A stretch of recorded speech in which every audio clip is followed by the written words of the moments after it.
How about if I just start at the beginning? you could be honest. Because you know what? They have the sweat equity that went into that memory that they're making with their friends and family. And that's what's important with this. And that's what the I Am Real world's about. Well, that's a great question. You know, one of the best things about a spring food plot is you get a second chance if it fails. Chasing Giants with Don Higgins. Brought to you by buyafarm.com, your source for farm, recreational properties, rural homes, and more. By tapping into Don's years of experience, dedication, and commitment, Chasing Giants focuses on the techniques, strategies, and dedication needed to harvest one of God's most amazing creations, world-class whitetails. Now, here is Don and co-host Terry Peer. Well, welcome everyone to Chasing Giants podcast with Don Higgins, episode 38. It's November 22nd, and I have Don Higgins on the line. How you doing tonight, Don? Good. How you, Terry? I'm doing good. Before we get started, while that intro was just playing, I went over and looked and pulled up the analytics page of the podcast, and I'm a little bit humbled right now because this is episode 38. We've been doing this for about 13 months, and we just went over 100,000 people that's downloaded this one of these episodes. So over 100,000 people have listened to our podcast at some point in time. Just crazy that we've picked up this much traction this fast, and I want to start this episode by just telling everybody how much I appreciate that. That's awesome. Yeah, absolutely. We had no idea what to expect when we started, and we knew we was going to be a little different. We're not going to be politically correct. We're going to share our faith and some other things. We wasn't sure how that was going to be accepted, but it sounds like it's fantastic. It's the first I've heard.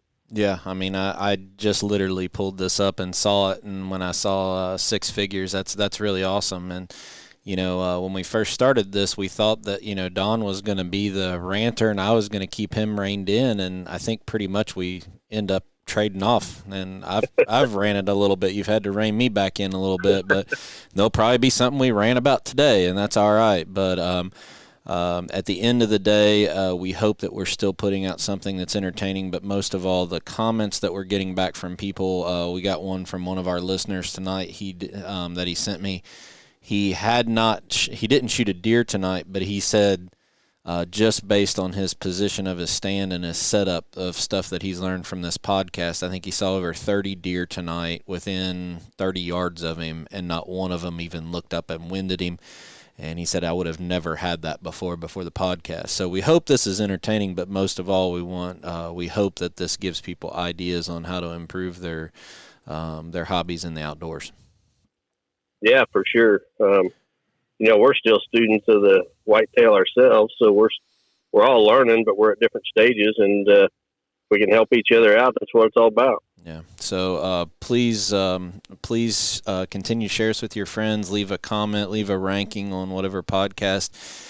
We are publishing these on Don's Chasing Giants YouTube channel, so you can comment and leave messages there and be subscribed to it. But thank you for your support. 100,000 unique downloads is really awesome. No more than 37 episodes in, so we appreciate that. Yep, good news. All right. Also good news for you, Terry. You shot a buck. I did. I just literally rolled in back here to Kentucky. I went straight to the taxidermist and dropped off the cape and the antlers and dropped him off. I'll be honest with you, this was one of the hardest weeks of hunting I've ever had. And even though, I mean, I'll be real with everybody, I was down.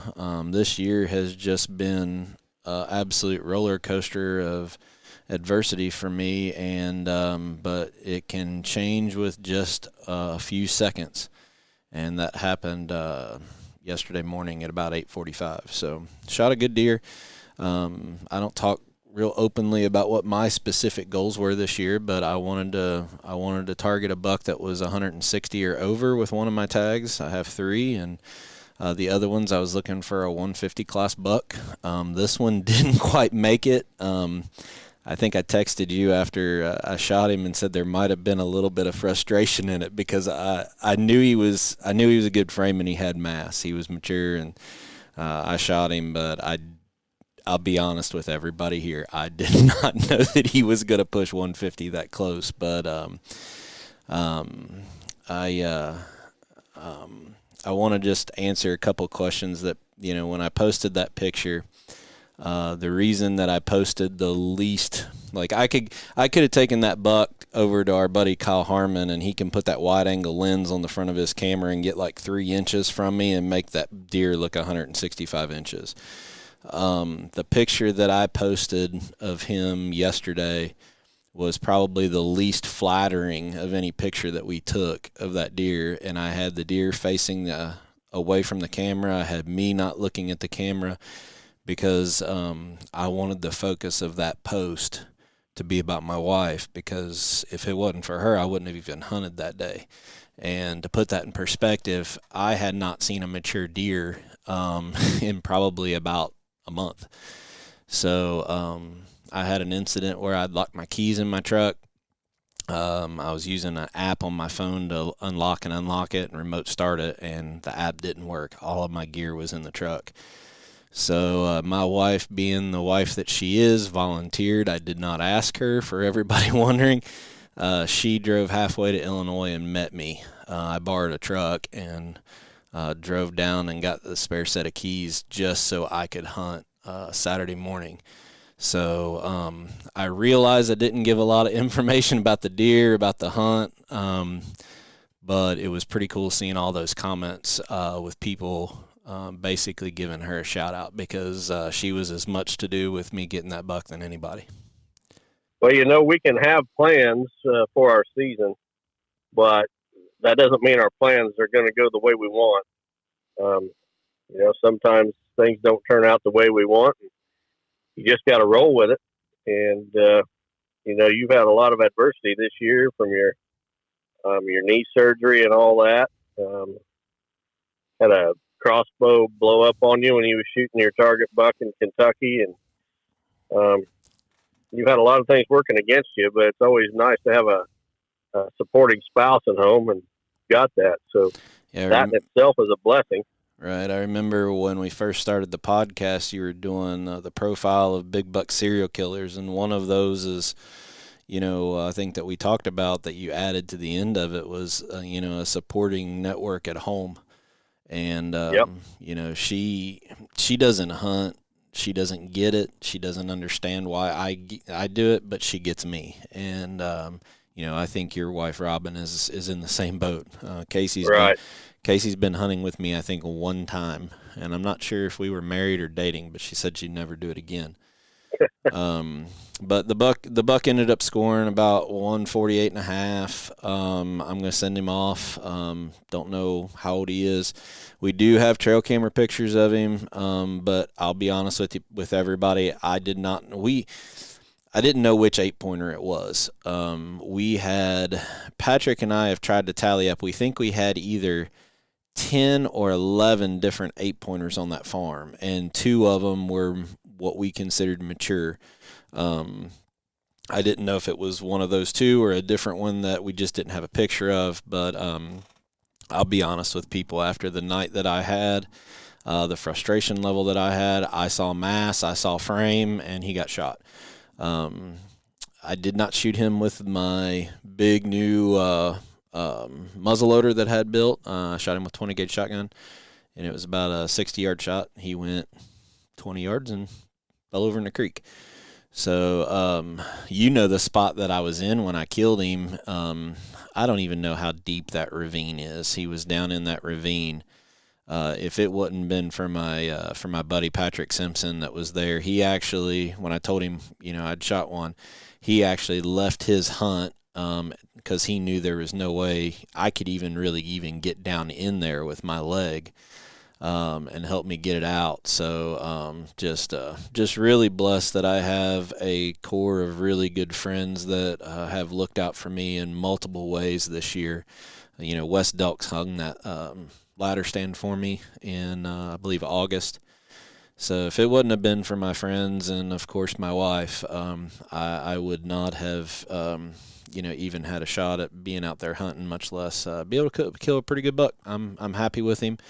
Like I said, I still have 2 tags. I'm still going after the 160. That's still my mile mark on what my goal is. I'm still looking for a 160 class buck. But, I think I had told you as of Thursday, I had passed 12 bucks that would have scored between 130 and 140. And that's not to brag. It's just a matter of explaining that I'm on a different journey than Don Higgins is on, right? And there's a lot of people that are on a different journey than me. So it gets to be very frustrating. You start putting pressure on yourself. But the stories just keep grinding. As bad as it can seem, it can flip a switch, and you can have a mature buck walk right out in front of you, or a buck that meets your goals for that year. Right. Keep plugging away. Persistence. That's all you can do. So he's off to the taxidermist. I've already gone to deerage.com and ordered my tooth kit. It'll be here this week. I'll send those off, and I ordered the expedited service, so that'll get turned around. So hopefully by episode 40, I'll be able to tell everybody how old that buck was. So awesome. Well, congratulations on your kill. I appreciate it. We still got work to do. You got an Illinois tag left, and I have an Illinois bow tag left and a Kentucky tag. So let's talk about Thanksgiving coming up a little bit here. What do you think? I think as lockdown is phasing out, depending on the weather, Thanksgiving through late season could be dynamite. I agree 100%. The Bucks are still pretty much locked down at the moment, but by this time next week, that's going to be totally over. And in fact, as the week wears on, these mature bucks are going to find it harder and harder to hook up with their next girlfriend. So they're going to leave one hot doe, and they're going to be on their feet more searching for their next one, right, than they have been. They've been just running from one to the next. But it's going to be harder to find that next one, and they're going to be on their feet searching. And as we go through the week, that's just going to become more and more pronounced with each passing day.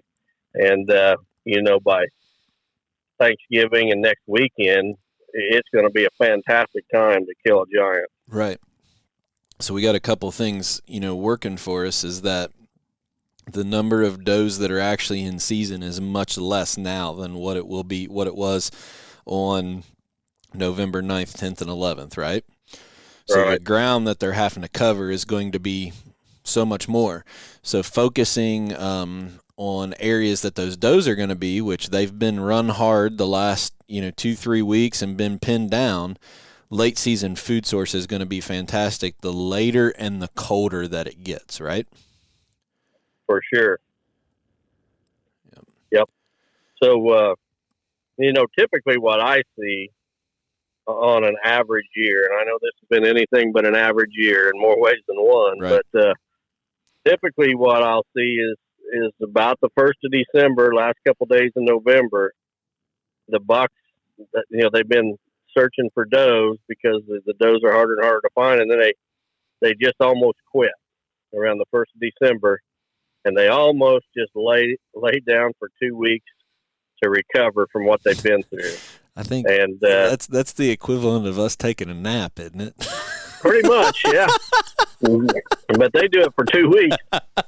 So, they run a whole lot harder than we do it. That's true. But the first 2 weeks of December, in my opinion, are the worst 2 weeks of the season. Interesting. So we're getting ready to have a fantastic week here, and then it's going to die. Okay. And then the bucks are going to just lay around, and they're probably going to hit the food sources after dark a little bit, unless they happen to find the occasional rare hot doe. But they're not moving much the first 2 weeks of December.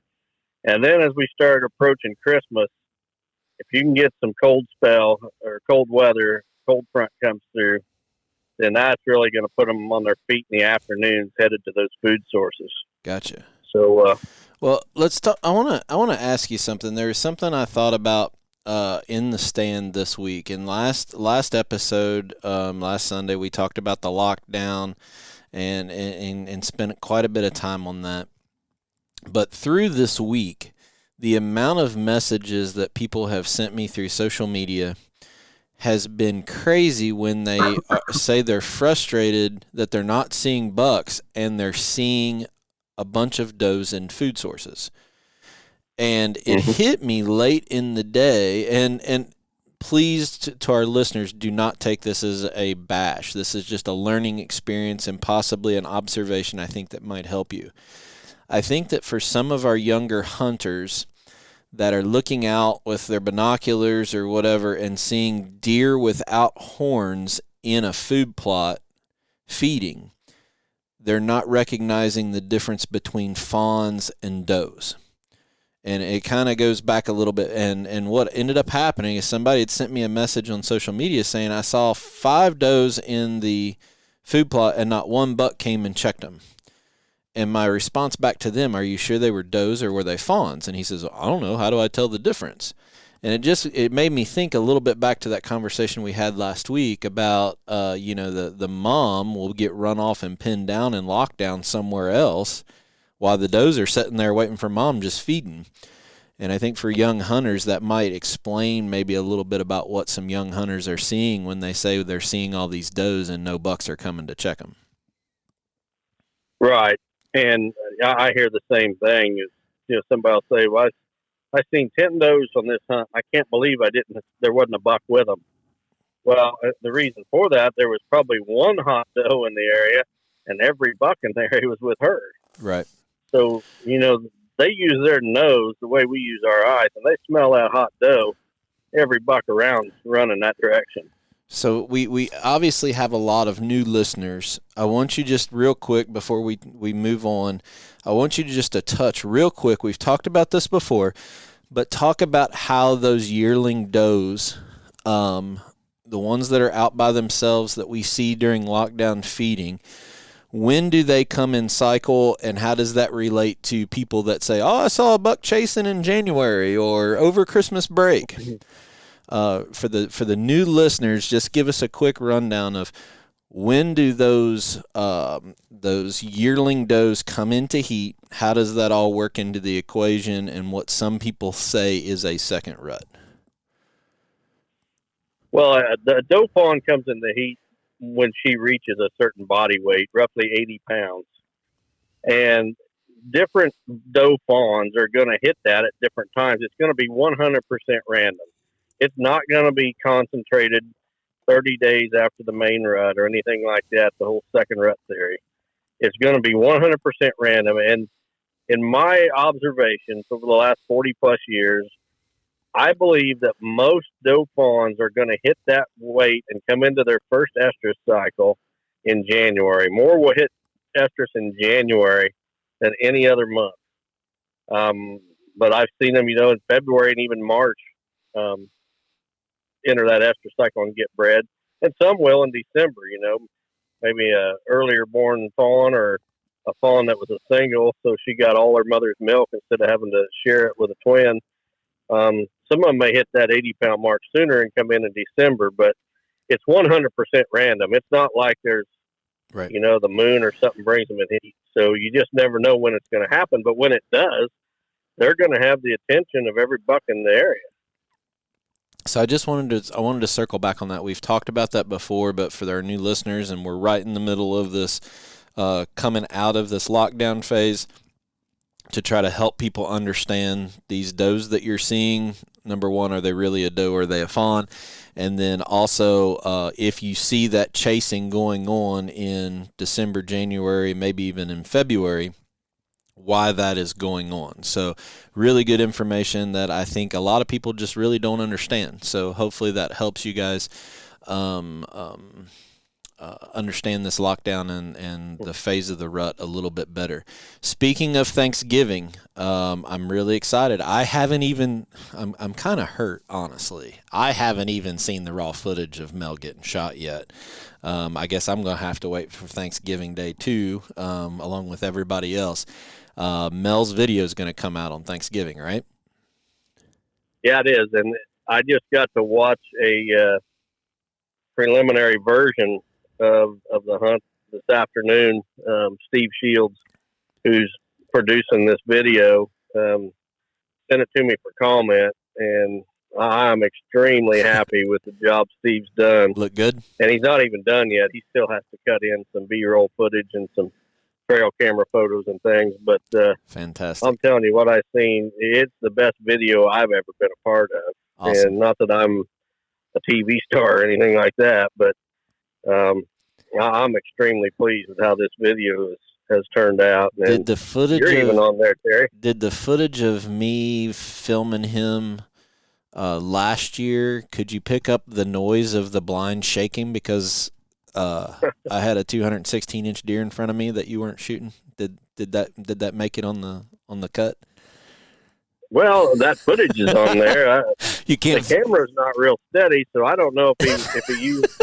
You and I were both filming, so I don't know if he got the footage from my camera or yours. But I know mine was out of focus for a little bit when he popped up out of that switchgrass. I can tell you that for sure. I had mine on manual focus, and I think my eyes were the size of volleyballs, and then I thought, oh shoot, I got to focus this camera. So it was a couple seconds before I got him back in focus. But super excited. That video footage is going to air on Thanksgiving Day on Don's YouTube channel called Chasing Giants with Don Higgins. Make sure you go there and subscribe to it. That way you get notified when these videos come out. I'm super excited to watch this. Yep, I'm super excited to see it too. The finished version. But just because of what I've seen so far, I'm very happy with how it turned out. All right. Well, what else? Let's talk a little bit about coming out of this gun season a little bit. What else you want to talk about here? Well, actually, I want to back up a little bit, Terry. I want to talk about last week's episode. Okay. And whenever we record these podcasts, I always go back and listen to them just to critique myself as much as anything, and listen to exactly what I said, and make sure that I'm happy with it and everything. And I listened to last week's episode, and we talked about, poor shots on deer, people taking straight on shots, and I want to revisit that because I don't think I did a very good job really educating or helping the listeners learn anything. We hit on shot selection a little bit, but when it comes to lost deer, I think that we can really look at 3 or 4 things. If somebody tell our listeners right now, if they will just think of any deer that they lost, they shot it and lost it, I'm going to bet you one of 3 things happened. First of all, I'm going to bet you that either they took a shot that was more than, say, 25 yards. They took a long shot with archery equipment. Or they took a shot at a bad angle, like we talked about last week, shooting them down through the back. Or the third thing, and this is where it's going to get really controversial, and you kind of called me out a little bit on it, Terry. The third reason that people lose deer is expandable broadheads. Now, right after we recorded that last podcast, I was on social media, and somebody posted a picture of a deer laying there, and it had an arrow sticking out of it. And, 90% of that arrow had never even penetrated that deer. And I knew, as soon as I seen that picture, I knew that was an expandable broadhead. And you called me out last episode, Terry. You said that you used to say, I used to say, mechanical broadhead should be outlawed. You've told me that multiple times. I have, and I'm going to say it again. Expandable broadheads should be outlawed. And I want folks to think about it like this. You shoot a deer with a broadhead. I would rather have a 1-inch hole going clear through that deer than a 2-inch hole going halfway into that deer. And you think about it, you're shooting this deer from a tree stand. Your entrance is usually going to be your entrance wound is going to be a little bit higher, and your exit wound is going to be a little bit lower. So you want complete pass through. Give you 2 holes for that deer to lose blood for you to track him. And if you don't get that exit hole, that lower hole, you're going to get a fraction of the blood trail. Now, I will grant that if a deer is hit right, a mechanical broadhead will work most of the time, as long as it deploys like it's supposed to. But the fact of the matter is, an expandable broadhead is a chance that does not need to be taken. If you use expandable broadhead, you are absolutely going to lose a deer at some point. And it's to the point, it is so bad that I'm not going to mention any names, but I know a gentleman who has a dog and tracks wounded deer for people. And when you call him, he will ask you a series of questions about the deer you shot. And if you shot your deer with an expandable broadhead, this man will not even come look for your deer. Well, I was going to mention that, but I was going to call him by name. I won't now. Well, I don't have permission to use his name, so I'm not. That's right. So, because he's been on so many blood trails with expandable heads that the deer is never found. And I think that I take a different approach in the hunting industry than most others. Most are afraid to make statements like that. They don't want to offend, a manufacturer or something like that. And I'm about to get on another tangent here in a second, but I just think that we owe it to the animal to kill them as quickly and as humanely as possible. And I don't think expandable broadheads, in my opinion, are the way to do that. And I know there's going to be a bunch of listeners disagree with me. That's fine. You can disagree with me, but you're never going to change my mind on that. Do you want to throw any? I know you're sitting there chomping at the bit, Terry, ready to say something. So I'm going to let you have it before I move on to my. Well, next I think you were probably in some ways surprised at my answer last week. Yeah, and I mean, and our friend, who now I'm not going to mention him by name, it was a big part of that, and because he deals in the arena of deer that don't die. I mean, that is I wouldn't call it a business because he really doesn't even charge for it. I think he does it for donations still, if I'm not mistaken. Might be wrong on that, but the bottom line is his whole thing is trying to help people who it didn't go as planned, right? And when he will not drive to a location, risk getting his dog out, risk getting the injury to the dog and the time based on the equipment he uses. And I mean, I've personally been with that dog when he's tracked a deer and heard the phone conversation. It's how high were you? How far was the shot? What kind of broadhead was it? What kind of angle was the arrow? Did it carry it off or did it pass through? And then he judges that information. And if he firmly believes enough that says it's not worth my time to drive there based on the type of broadhead, that holds a lot of water for me. And more so to where I would have and I'm not saying you're this way, where I would have a industry pro staff person say, "Oh, this is the best broadhead ever." When I have a guy that has nothing to gain from it, but lives in the world of lost deer, and it's that vital to him, that holds water to me. And then you look at it from a kinetic energy and an engineering standpoint. You know, I work in manufacturing, so that's kind of where I live at in my head. If you have a pass-through with either broadhead, you should be in good shape as long as you're not on the ground up in no man's land. So, if you're in a tree stand shooting down and you have a broad pass-through, either way, that deer should be dead, right? I agree with that 100%. Okay, so let's talk about when you don't have a pass-through. You sometimes don't have a pass-through because some people can't shoot enough poundage or their setup just isn't right. They're not using a stiff enough arrow. They're not getting enough thump or kinetic energy into that mechanical broadhead to deploy that arrow absorbs so much of that kinetic energy, you lose the penetration, okay?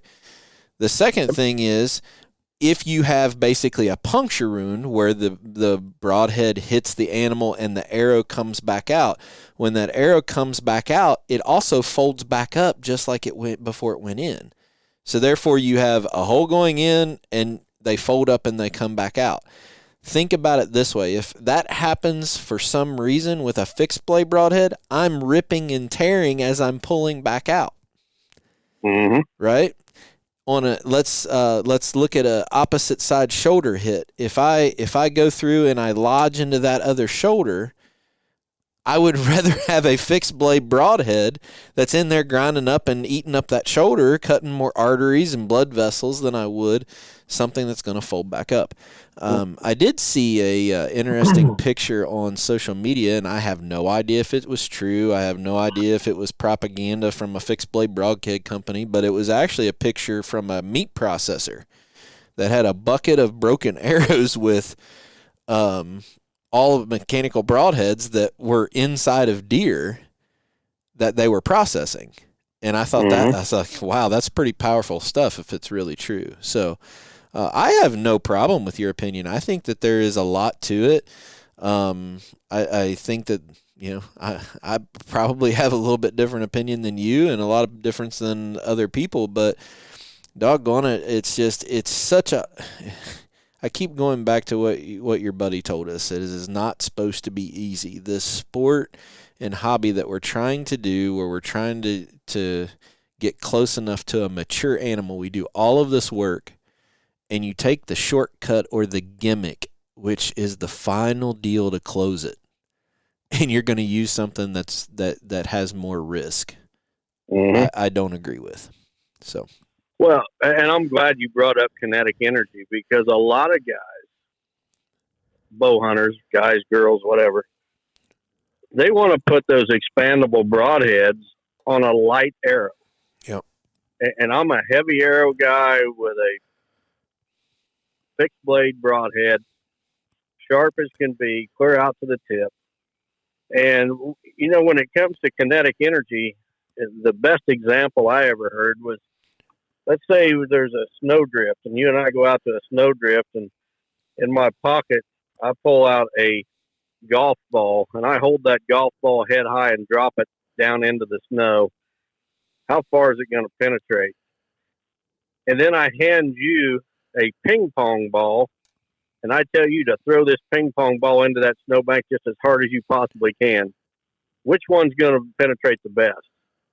I guarantee you that golf ball that you simply dropped has more kinetic energy, and it's going to penetrate farther. Even though it's going slower, it's going to penetrate farther into that snowbank than the ping pong ball you throw as hard as you can.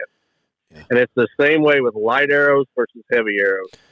That heavy arrow with a good fixed blade broadhead is going to penetrate, and it's going to do a better job and a more humane and quicker job of killing deer than this trash that they call mechanical broadheads, and they are trash.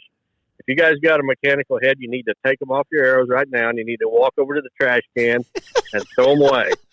Don't be giving them to your buddies. Your buddies don't need them either. Don't be throwing them in the drawer for somebody else to dig out in a few weeks.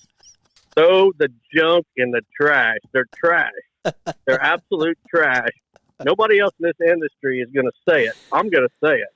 Mechanical heads are trash. They should be outlawed. And I'll leave it at that.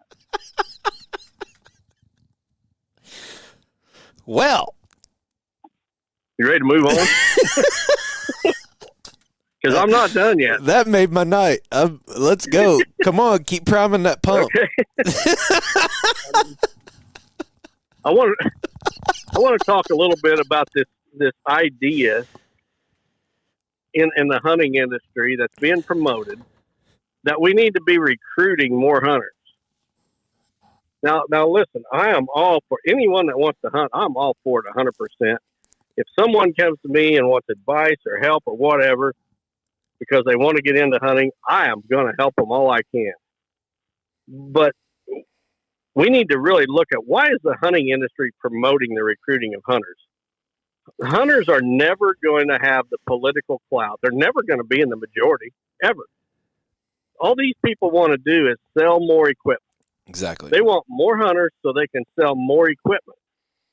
Now I want to ask the listeners a question. Do you have trouble finding a place to hunt? Because I do. I've lost 3 hunting properties this year, and I'm probably going to lose more. I don't need a single other hunter in my area. And in my area, I'm talking 3 counties. We don't need more hunters. It's hard enough to find a place to hunt. Why in the world do you need to go out and recruit somebody to become a hunter? Hunting is either in your blood or it's not. You just don't take a guy that likes to golf and make a deer hunter out of him. I mean, you can like both for sure, but hunting is either in your blood or not.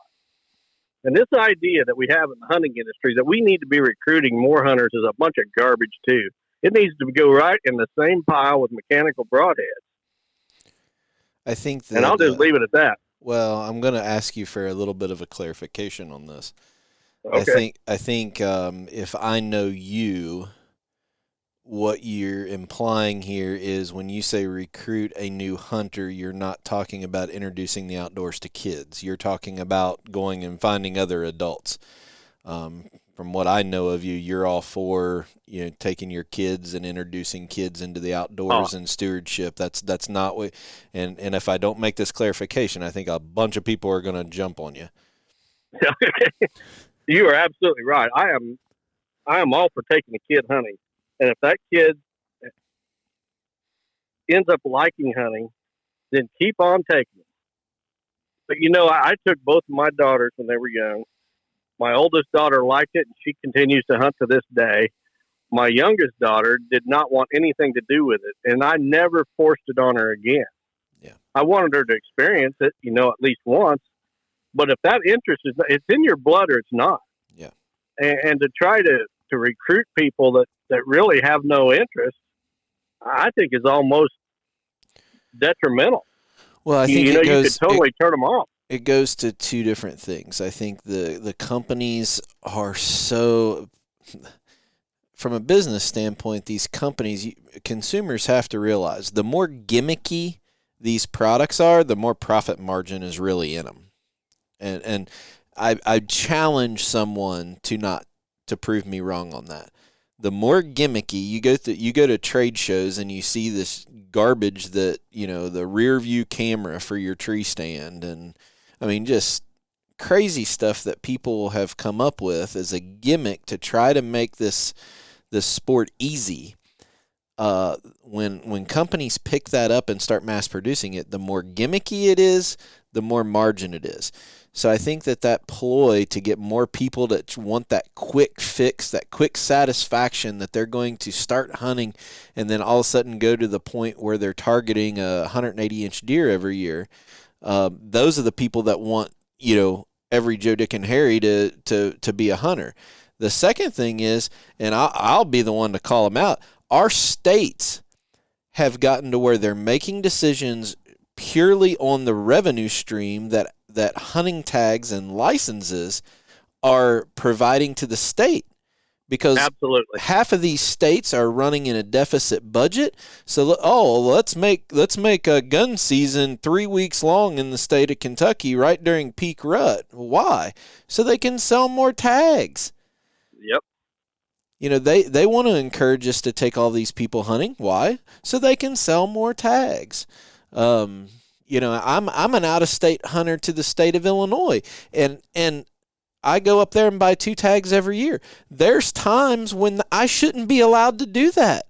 After the 2012 EHD that set in, we didn't go up there and hunt because we felt guilty even hunting, killing a deer. It decimated so many animals. It was like 4 or 5 years before we ever came back, and the state still let it to where out-of-state people could come in and buy 2 tags, even with the whole herd gone. So I think that the revenue stream of the states are also playing into some of that recruitment of people that really don't have any business doing it. But I can tell you what, absolutely, you and I are connected a whole lot with a lot of people, and when it's hard for us to find land, that ought to tell people something. Yep. If you think we need to be recruiting more hunters, just ask yourself, how many of them do you want in your neck of the woods? Because I'm telling you, around my area, we don't need them. I don't know where they're going to hunt. They're going to be sitting on in a tree and shaking hands with the guy in the next tree next to him. Well, I mean, I'm not exaggerating. I got 10 people right now that, get me a lease or get me property in Illinois. I want to go up there and hunt. I can't find places for myself to hunt. There are no leases that aren't. Get online and search the same way I do. They're just not there. And the prices, it's becoming a rich person's sport when you start seeing, good grief, $25, $30 an acre to lease property to hunt. Are you kidding me? Yep. So. And you got to pay for the 200 acres of open tillable ground that doesn't have a blade of grass on it. Exactly. You lease it too. So, boy, there's two things that no podcast or nobody will come out and actually say. So, well, I think some of our popularity is because we say what other people won't. Well, and at the same time, if you disagree with us, that's okay. Send us a message, leave a comment. That's fine. It gets back into I'm always willing, and this is my turn to rant a little bit.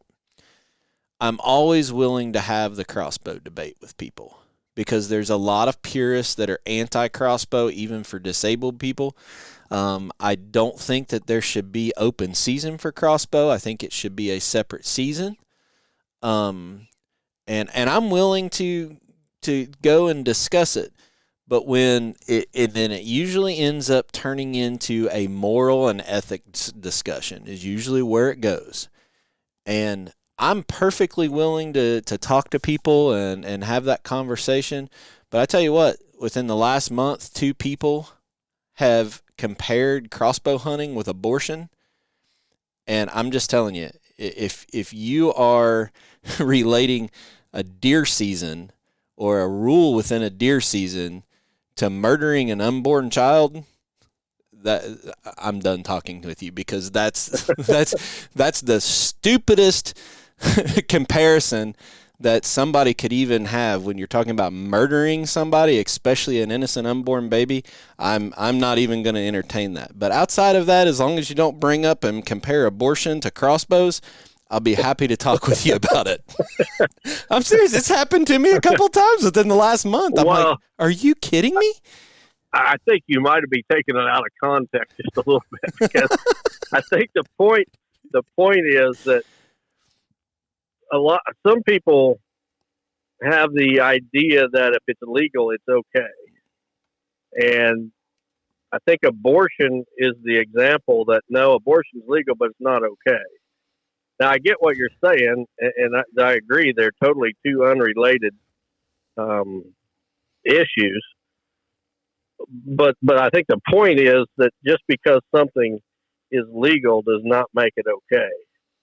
And for the record, as far as crossbows, I don't give a crap what anybody shoots their deer with. I mean, but I think that having crossbows during the entire archery season, and it goes back to the manufacturers, they started, okay, crossbows are only for people with physical limitations, handicaps or whatever. And then they changed it to, okay, we're going to add anybody over 60 years old, they can have crossbow too. And then it was like, okay, kids under, I don't know what the heck it was here in Illinois. And they made it legal for kids. And it was one step at a time, and it ain't got anything to do with anything whatsoever except making money. Revenue. Let's sell more tags. Let's sell more equipment. Revenue. Let's use the deer. Let's pimp off the deer herd to make money for a bunch of other crap that hasn't even got nothing to do with conservation. It's just our society in general. It's just when you get a bunch of liberals running the country or a state like they do in Illinois, and insanity rules. Well, I agree with you 100%. But you mentioned abortion in the same sentence as a crossbow. I don't care. I'm done talking with you. Come up with a better analogy. All right. Next episode. Right, go ahead. Throw another one at me. Well, I've got my list here in front of me, and I think I went through all the good stuff, so I'm going to have to come up with a new list for next episode. Have you gotten any deposits for your master class yet since we started talking about it the last couple of weeks? Yeah, actually, I'm telling you, it's unreal how my consulting in the master class has taken off. And if any listener has got any interest in either one of them, you need to get a hold of me quick, because I've got over 30 consulting visits lined up for the winter, and usually my phone doesn't even start ringing until after Thanksgiving for these things.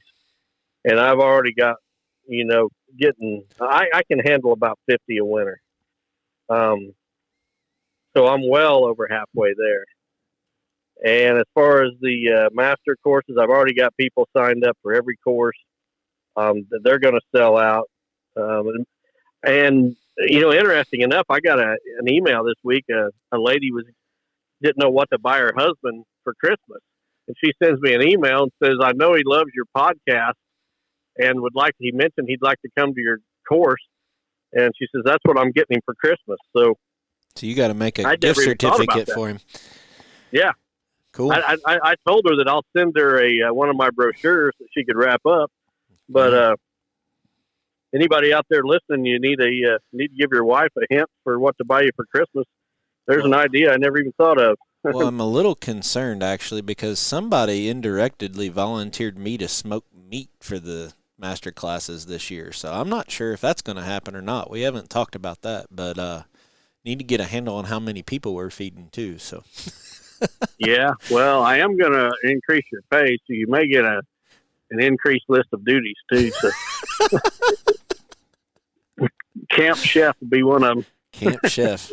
I'm game. Well, I appreciate you coming all the way. I think the of course we canceled them last year, but 2 years ago, I think I fell asleep in one of the 360 blinds in the middle of it. So this one will keep. Well, you'd heard it all before, so. But I really appreciate your help, Terry. You come up all the way from Kentucky for each one of them, and help me to keep everybody corralled and keep everything moving, help people with what they might need. And we try to cater to them there for the day. And I appreciate you coming up and doing that. It's a lot of fun. I mean, let's face it, you get to sit around and talk about deer hunting with guys, so it's a lot of fun. Yep. So good deal. Real quick, we're running really late. We're almost 50 minutes in. We haven't even gotten to the biofarm. Talk about your giveaway, because it's related to the Smoky video and Thanksgiving, but also with the master classes. Just tell everybody what they have to do to participate in this giveaway and what it is. So I'm giving away a free attendance at each of the 3 master courses to be held next March. In order to be qualified, you need to go to my Higgins Outdoors Facebook page and follow and like that page. You also need to go to the Chasing Giants with Higgins Outdoors YouTube channel and subscribe to that YouTube channel. And we're going to do it for the next 3 episodes of Chasing Giants. We're going to announce one winner each episode for the next 3 for free attendance at that master course. So make sure you like the YouTube or subscribe to the YouTube channel and like and follow the Facebook page. Yeah, so travel and logistics are on you, but free attendance to it, and it sounds like you'll be eating good if I'm cooking. So for sure. All right. Sure. Well, let's move on to the biofarm.com property of the week. Buyafarm.com is your source for farm, recreational properties, rural homes, and more. Now, here is Don Higgins with this week's featured property. This week's featured property is a bargain, folks. 55 acres in Clay County, Illinois. It's located just at the east edge or east side of Clay City. If you're looking for a hunting or recreational tract, you really need to check this one out. The price is $2,500 an acre, so $137,000 total. You're not going to find a hunting property cheaper than that. There's large trees on there, so there's some timber that could be cut, get you a little bit of income. The taxes on this place are only $146. Wow. $146 a year. Only $137,000 for 55-acre hunting property. You could take a portable building or a camper or something there and make you a little camp, and you're just not going to find a cheaper hunting property. If you're interested in this, it's on the buyafarm.com website, and the agent is Don Bailey. Don can be reached at 618-919-1031, and he'd be glad to show it to you. The price has actually been reduced. I think it was $27.50 an acre, so they've knocked $250 an acre off. But you're not going to find a hunting property cheaper than that. Yeah, exactly. And there's, depending on what the valuation of the timber, you might be able to recoup some of that pretty quickly. But be a great deer camp or turkey camp for people. So. Yep, for sure. Please go like buyafarm.com's Facebook page. They post all of their properties and events on there regularly. And if you want to learn more about this property, obviously go to buyafarm.com. We appreciate their support of the podcast, and hope that our listeners will go out and view their listings. So I think we got time for a couple questions still. Depends on how much of a rant it gets us on. We're both pretty dialed up today. Yeah, well, as long as we don't get on mechanical broadheads, I think we'll be fine. Or turkeys. Did you see my post about the turkeys? Somebody sent a question in about turkeys for you, didn't they? I don't know. I think so. I made the analogy. It seemed like I made a bunch of these analogies. I said that, turkeys to me are like the Dixie Chicks to country music, or like the Kentucky governor to the state of Kentucky, or I would guess the Illinois governor would apply to that too, with trying to shut it down. I made all of these, it was like Captain Zurg to Buzz Lightyear, or Boss Hogg to the Duke Boys, and anyway, that was off on a. You don't like turkeys, put it that way. I cannot stand turkeys. I saw 63 of them the other day. Wow, that's a lot of Thanksgiving dinners right there. Legalized. You don't like mechanical broadheads. What about turkey hunting with tannerite? If that's your thing, go for it. I think that's illegal. So anyway, let's listen to our first question. First question is from Dustin Doss from Rockville, Indiana. Dustin says, Don, I hunt a small property that butts right up to a subdivision. Seems like most years I find the biggest buck on the property beds in the point that is right next to all the houses. When deer live this close to people, do they get desensitized to human activity? When I'm in the stand, I can hear people talking and tinkering in their garages. I know the deer can for sure smell them. That is still where they want to be. Does a hunter have an advantage in this situation? Can you get away with hunting riskier winds since the deer smell people daily and don't seem to mind? I'm very conservative when it comes to taking chances on an iffy wind, probably too conservative at times. What are your thoughts on hunting these types of situations?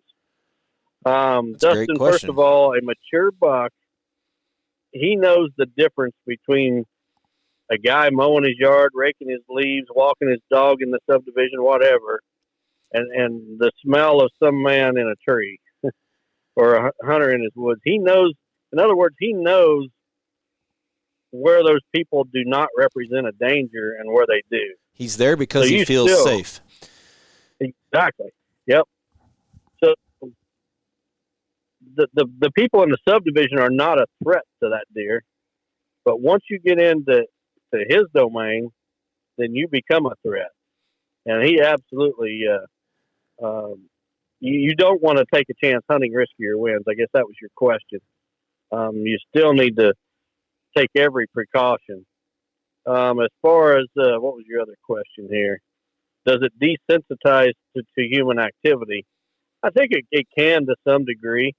They're going to be a little more tolerant to like ground scent and maybe noises, but at the same time, it's all going to depend on, where that ground scent's at. If it's out in an open field, say your access to your stand is across an open field, ground scent out there in that situation is probably not going to be near the issue as say you get in an area that's very isolated with almost no human intrusion.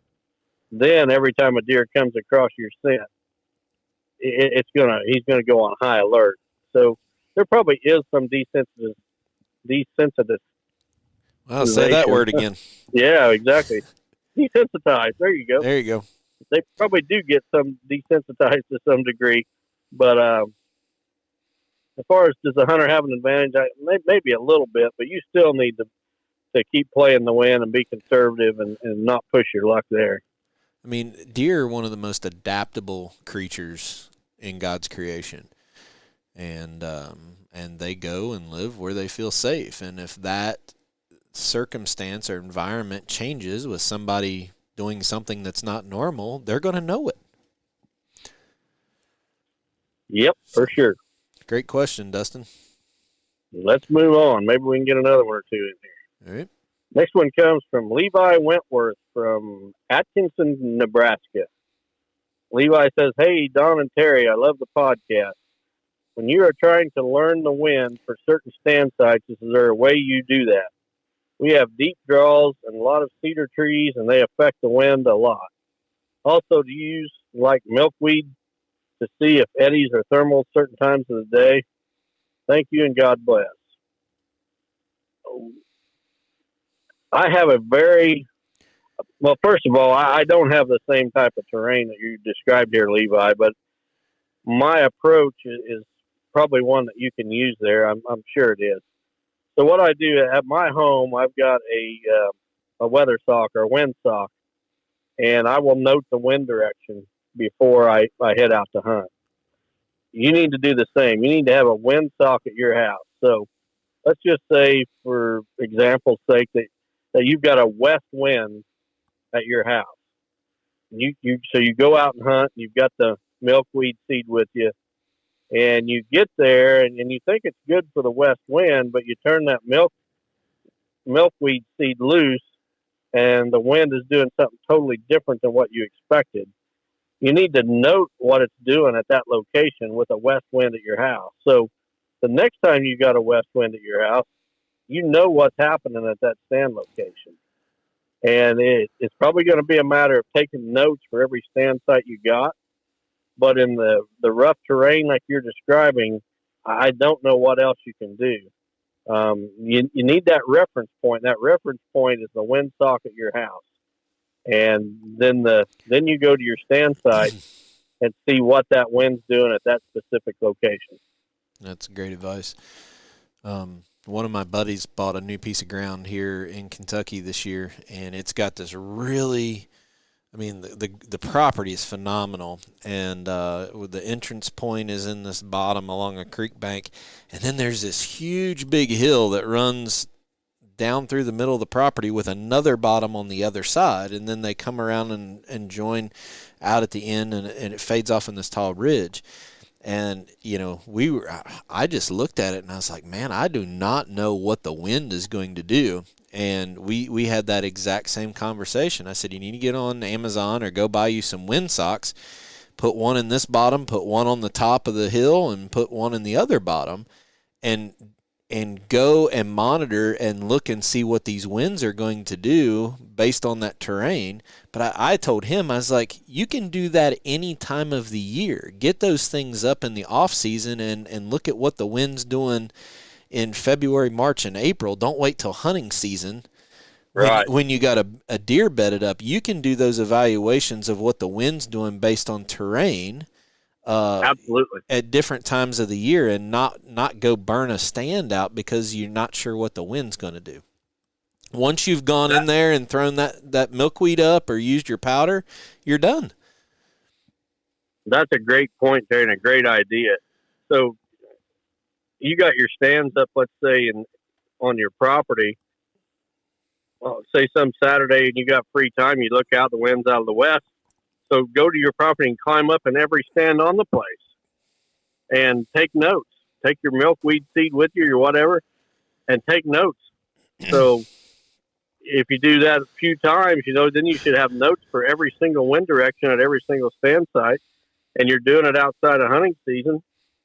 give the place all summer to cool off, and come fall, you're ready to roll. Right. All right, we got time for one more. We got time for one more. All right. The next question comes from Patrick Taylor from Grenada, Mississippi. Patrick says, I love your podcast. You have confirmed several theories I had and opened my eyes to a lot of other ideas. My question is regarding cameras and mature bucks. I have noticed on several of my older, more mature bucks that if they see the camera, that is the only picture I will get of them again at that spot. Have you ever experienced this? Do you think they know what it is, or do they just know it doesn't belong there? Also, do you have any suggestions on how to avoid them seeing the camera? Patrick, I think it's a different situation with each individual buck. Some bucks are very tolerant of cameras. You can get their picture day after day at the same camera. They'll look right at it and not even pay attention. Other bucks, you get their picture one time at a location, that's it. You'll never get their picture there again. I don't know that they know what they are. I mean, I don't even think a deer has the ability to know what a photograph or a camera is, but I think they do have the ability to relate that camera to a human.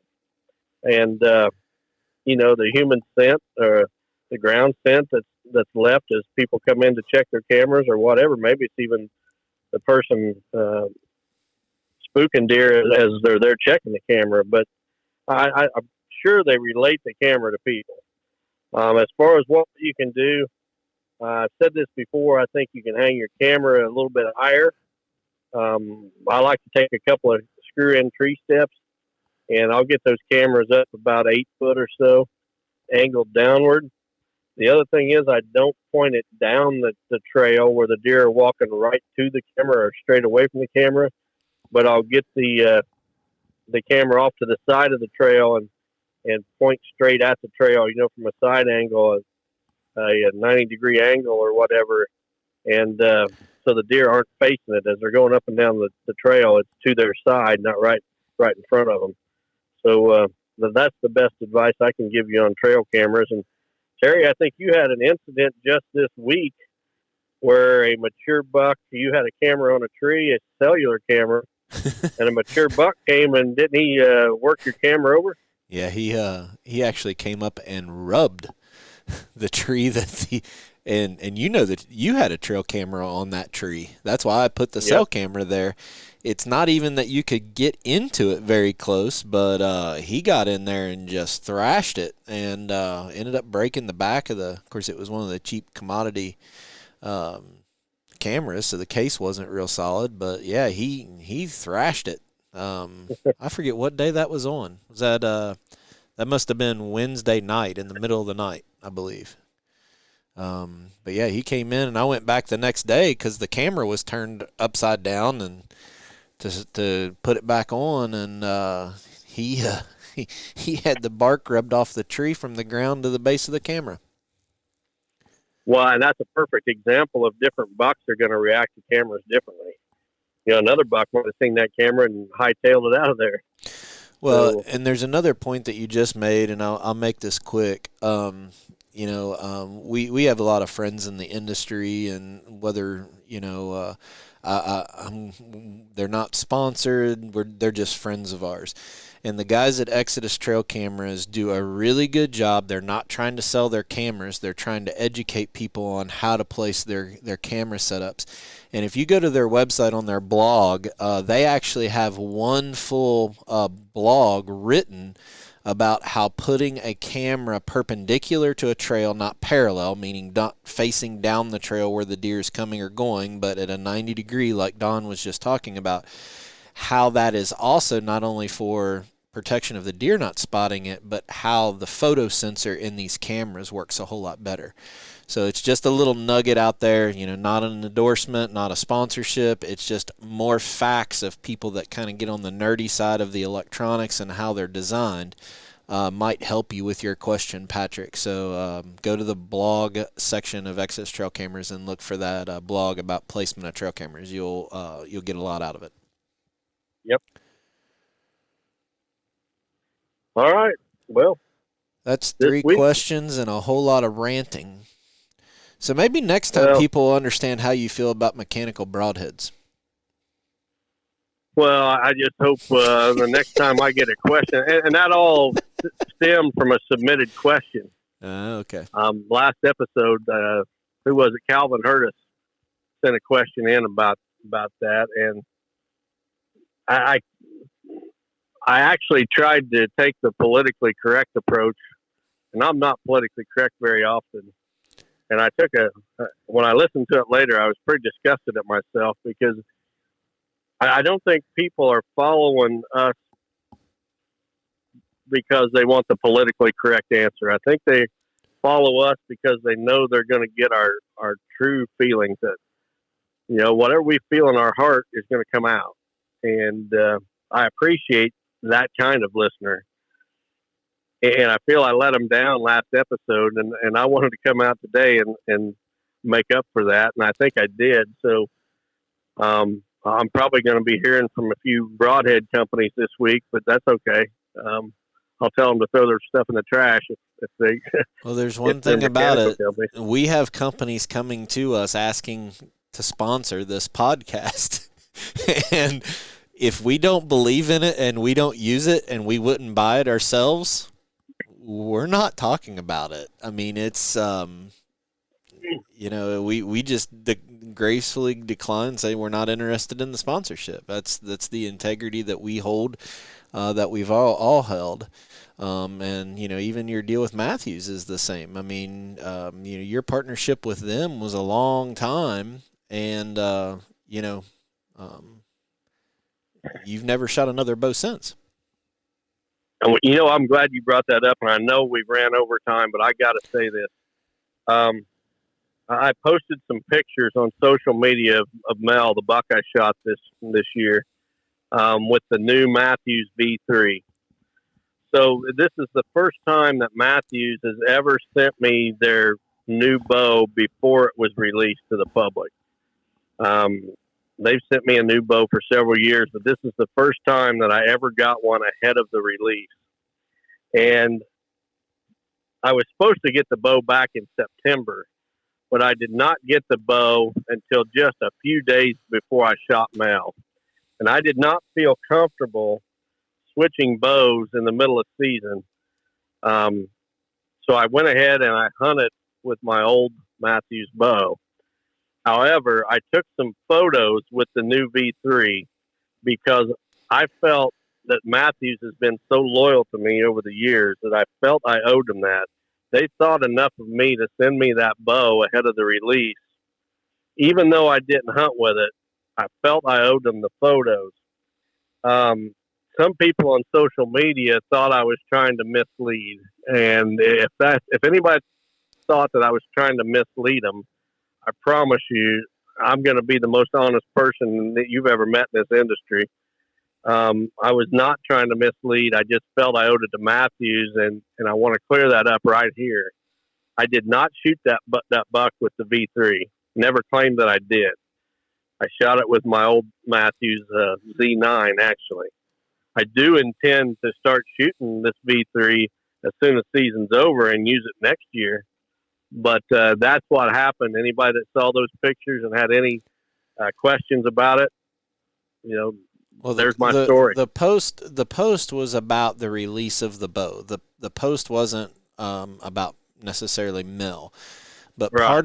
part of an obligation of anyone that has a partnership, a marketing sponsorship, is to provide marketing collateral back to that company. There is certain things that we're held accountable for what we do, and that includes giving them material that they can use for their marketing purposes. So that's the only reason that photo was made, and it's not like you posted that picture with that bow the day you shot Mel. You posted the day that Matthews wanted all of their partners to start posting pictures and information with marketing collateral for that bow. So that's all there was to it. Right. All right. So anybody that thinks I misled them, I apologize. That was not my intent at all. I was just trying to fulfill my obligation to a sponsor that's been very loyal to me for 20 years, and I appreciate all they've done for me.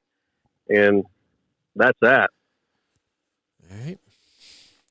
Well, So, pretty exciting that we're over 100,000 downloads. Thank everybody for their support through 38 episodes. We're going to be back next Sunday and right after Thanksgiving, and hopefully I'm going to take Jonathan here the rest of the week over the Thanksgiving break. I'm staying down here. It's still gun season through Sunday. So hopefully we're talking about my boy getting a buck finally. I hope so. And you're going to take Corey here this coming week? Yeah, my son-in-law will be here to hunt in the morning with me, so hoping to get him a buck in the next day or two. Maybe even find one to hunt myself. All right, sounds great. So on behalf of myself, please, again, leave a comment, review on your podcast platform, and go subscribe and leave some feedback to us on Don's YouTube channel, Chasing Giants with Don Higgins. Thanks for everybody's support as Don takes us out with our sponsors. We want to thank buyAfarm.com, 360 Hunting Blind, Quiet Cat, Lone Wolf Tree Stand, Matthews Archery, Vortex Optics, and Real World Wildlife Products. Have a happy Thanksgiving, everyone.